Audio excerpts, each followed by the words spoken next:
Police ने त्रिपुरा राज्य में प्रभावित तृणमूल कांग्रेस पार्टी के कई नेताओं को गिरफ्तार किया है।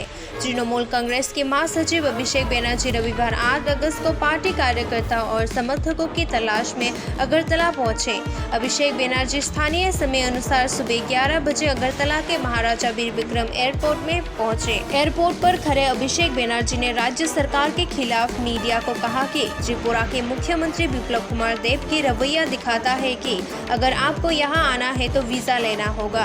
उन्होंने आगे कहा कि भले ही राज्य के सत्ताधारी नेताओं ने लोकतंत्र का शब्द कहा है, लेकिन वास्तव में राज्य की जनता देख रहे हैं कि वे क्या कर रहे हैं। विरोधियों को सड़कों पर उतरने का अधिकार नहीं है, बोलने का अधिकार नहीं है, विरोध करने का कोई अधिकार नहीं है। राज्य के बाहर से त्रिपुरा आने पर भी उन्हें पुलिस गिरफ्तार कर रहे हैं। वे धमकियों और डराने धमकाने के जरिए राज्य के सत्ता हथियाना चाहते हैं। प्रदेश अब असामाजिक तत्वों के लिए फ्री जोन बन गया है। हमला करने वालों को बिना हिरासत में लिए हमले से आक्रांत होने वालों को परेशान किया जा रहा है। जो लोग उन्हें चुनौती दे रहे हैं वे इन सभी लोगों को यहाँ जेल में डाल रहे हैं। साथ ही उन्होंने सरकार को चुनौती देकर कहा कि जितना क्षमता है उतना उन लोगों को अटका कर दिखाए। उसके बाद उन्होंने कहा कि उनके शरीर के खून की आखिरी बूंद से लड़ा जाएगा और तृणमूल कांग्रेस त्रिपुरा राज्य के एक बूंद जमीन ही छोड़ेगा। इसके बाद वो खोई जिले में चले गए, जहां उनके पार्टी के कार्यकर्ताओं को गिरफ्तार कर लिया गया था।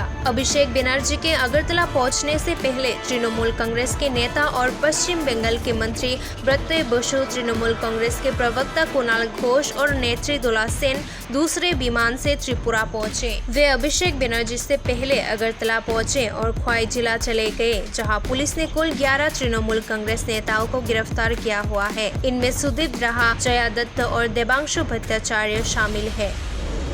যারা কথায় কথায় দিল্লি মধ্যপ্রদেশ থেকে উড়ে গিয়ে বাংলা ত্রিপুরায় এসে বলে গণতন্ত্র বিপন্ন, আজকে গণতন্ত্রের কি অবস্থা ত্রিপুরার মানুষ উপলব্ধি করছে। আমরা শরীরের শেষ রক্তবিন্দু পর্যন্ত লড়ব এবং তৃণমূল কংগ্রেস ত্রিপুরা রাজ্যের মাটিতে এক ছটাক জমি বিজেপিকে ছাড়বে না। লড়াইয়ের জন্য আমরা প্রস্তুত। ত্রিপুরাতে স্বৈরতন্ত্র চলছে, দাদাগিরি চলছে, কিন্তু পৃথিবীর ইতিহাস বারবার প্রমাণ করেছে কুৎস অপপ্রচার, ষড়যন্ত্র, মিথ্যা, অন্যায়, দাদাগিরি, তানাশাহি শেষ কথা বলে না। শেষ কথা বলে সত্য, শেষ কথা বলে নয়, শেষ কথা বলেন মানুষ। ত্রিপুরাতেও মানুষ শেষ কথা বলবেন এবং মানুষের নেত্রী মমতা বন্দ্যোপাধ্যায় শেষ কথা বলবেন। তাই আমরা এসেছি মানুষের পাশে দাঁড়াতে। রবিবার রাজ্যে অভিষেক বন্দ্যোপাধ্যায় আসছেন, এটা কি মানে কনফার্ম করা আছে এখন পর্যন্ত? একইভাবে আমরা সকলেই আসছি। ব্রাত্য এসেছেন, আমি এসেছি, কুণাল ঘোষ এসেছেন, অভিষেক আসছেন, একই কারণে মানুষের পাশে দাঁড়াতে।